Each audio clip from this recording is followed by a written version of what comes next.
Assalamualaikum warahmatullahi wabarakatuh. Hi everyone, welcome back to our beloved channel, Elite UNM. First of all, let me introduce the member of my group. The first speaker is Rosid Hanafi, the second speaker is Anom Haryanto, the third speaker is me, and my name is Muhammad Marifatullah. The fourth speaker is Nur Fitriani Bahar, the fifth speaker is Yuni Kartika, and the sixth speaker or the last speaker is Sumarni Basir. Okay, on this special occasion, we would like to present our material about the sounds of language. But before continue to watching this video, I hope you all to subscribe this channel, like, comment, and share this video. Okay, for the speaker, time is yours. Assalamualaikum warahmatullahi wabarakatuh. Hello everyone, I'm Rosid Hanafi. I will present my material about the sound of language. What is the sound? The sound is created when something vibrates and sends waves of energy vibration into our ears. The vibration travels through the air to the ear, and non-linguistic course can teach you how to hear and pronounce every sound used in every language. There are so many different languages and so many possible voices that it can take you a long time to learn them all. Knowing the basic of sound production is like learning a little phonology. Phonology is the study of the sound of language with tools to analyze language sounds. Some of different languages actually use different set of sounds. Phonology is divided into two distinct types, phonetic and phonemic. Phonetics pay attention to the small details in how language sounds are produced and try to catalog its variation of the sound. And phonemic is concerned with the ways of classifying and separating sound variation. Assalamualaikum warahmatullahi wabarakatuh. Hello guys, I am Anom Haryanto Harwardoyo. So in this video, I would like to tell you about phonetic chart and symbols. Okay, first, a phonetic chart is important. A phonetic chart is important because relying on a language's spelling system can be misleading. For example, the letter C in English represents both a K sound, as in cat, or S sound, as in sailing. Conversely, the English sound K can be spelled C, as in cat, okay, and then can be spelled K, as in kid, and then can be spelled CK, as in tech. Okay, you get it? Okay. In addition, different languages often spell the same sounds differently. Like in a word English and French. Okay. Secondly, not every phonetic chart use the same set of terms and symbols. Why? This can be because this can be quite disconcerting for beginning students. Some of the explanation for this variation comes from the way that phonetic charts have developed over time. For each unique sound, they reasoned there should be just one unique symbol. One symbol, one sound, one symbol, one sound clear, unambiguous, and easy to use. So the result adopted in 1888 was the International Phonetic Alphabet, or IPA, a system of phonetic transcription still in use today. And third, over time, as more languages and sounds were studied, the IPA was modified.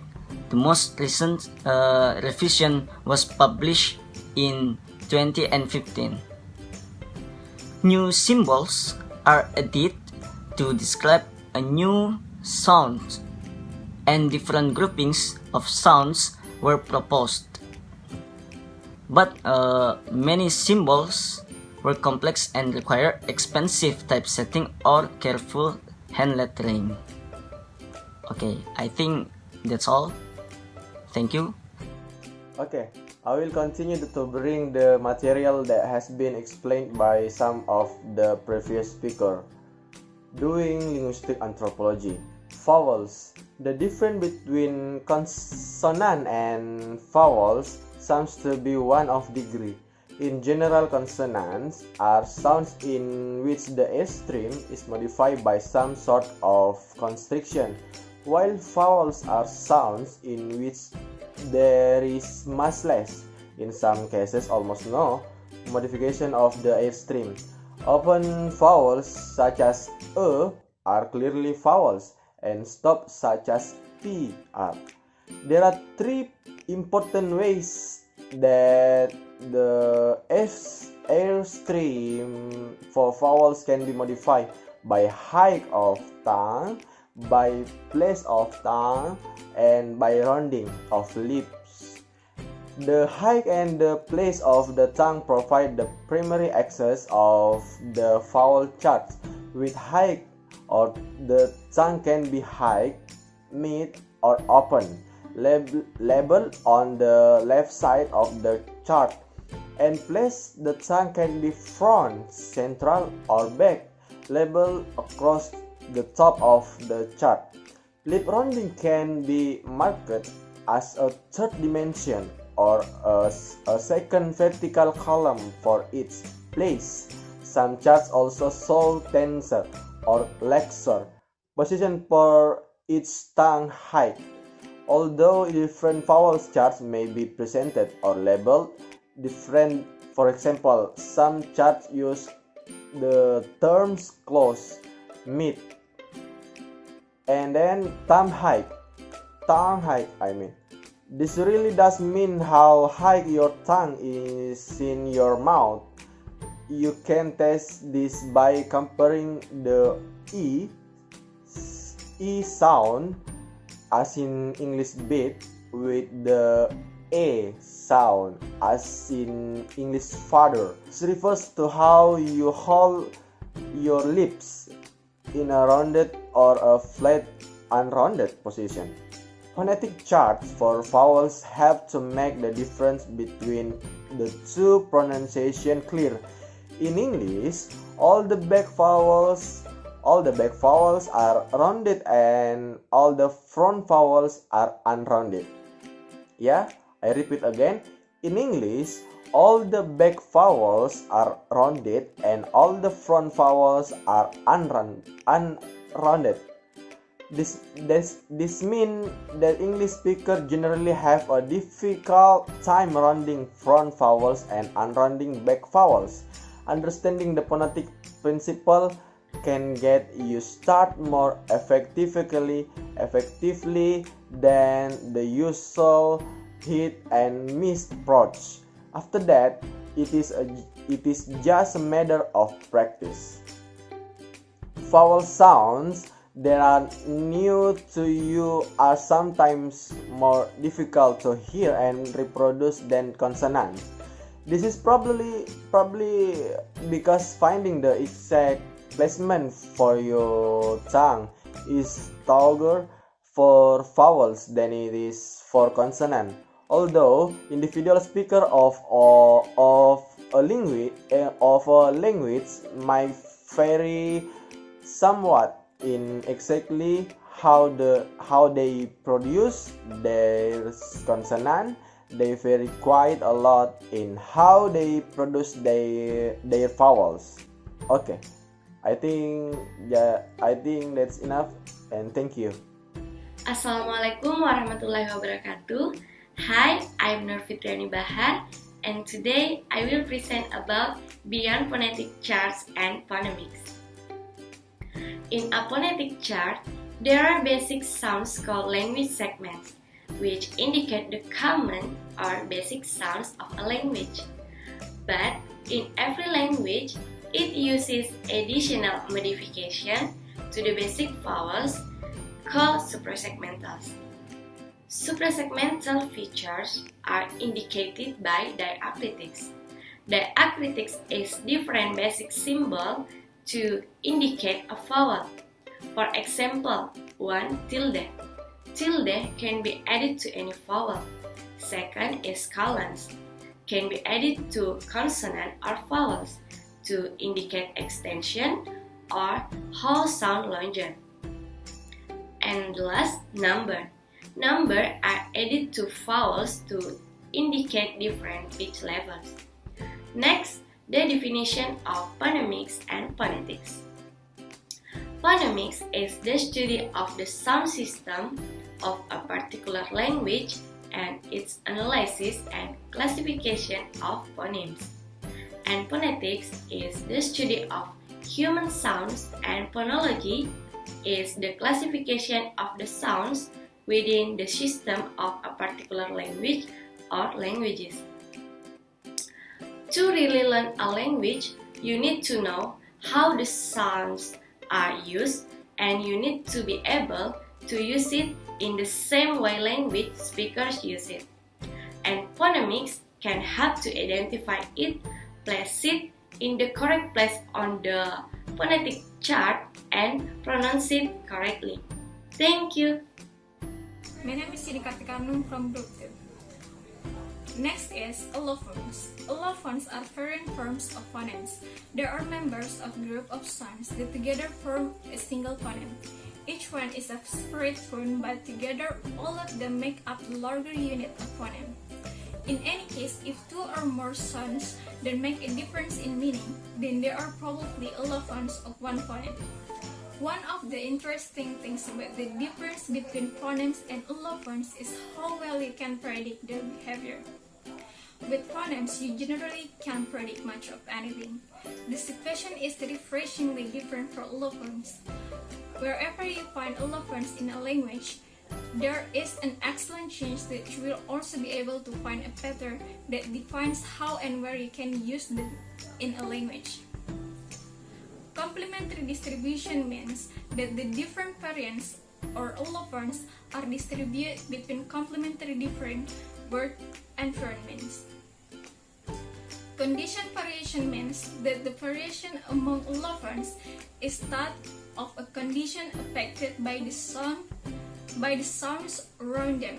Occasionally, you will find that allophones are conditioned by social usage rather than by neighboring phonemes. An interesting example for this comes from the Comoro Islands, where men and women pronounce the same words differently. English speakers are used to using unaspirated P following S, not at the beginnings of words, but the Hindi minimal pair of P, free, and P minute makes it necessary for them to overcome this unconscious English allophones habits. Assalamualaikum warahmatullahi wabarakatuh. My name is Mar Basir. I'm the last speaker. I will explain about the last material, that is paralanguage. Paralanguage is a non-verbal means of communications, such as tone of voice and laughter and gestures and facial expressions, which accompanies a speech and conveys further meaning. It can also be defined as a part of non-verbal communications that explain the real meaning of a spoken word. And next is, there are two major areas of paralanguage, that is vocal quality and vocalizations. Vocal quality consists of several elements, that is pitch, it is the highness and or lowness of tune, and the rhythm, for example, whether smooth and jerky, and the third is resonance. For example, ranging from resonant to thin, and rate, it is the number of words spoken per unit of time. And next is vocalizations.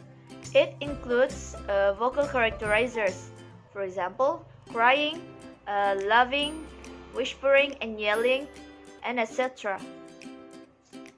And then it can also include a vocal qualifier, for example, volume, which can range from overly low to overly soft.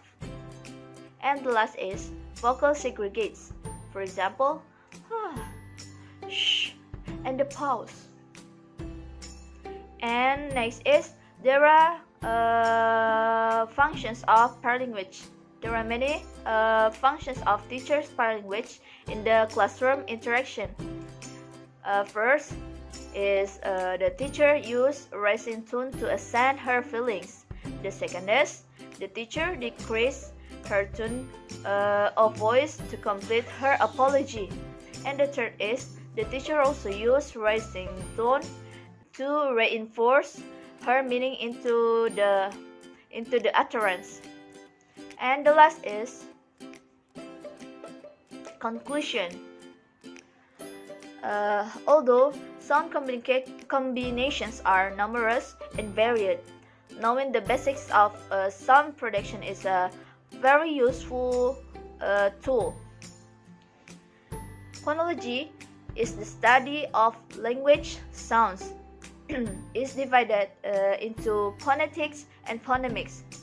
Phonetics identifies and describes language sounds, and then phonemics analyzing the way sounds are arranged.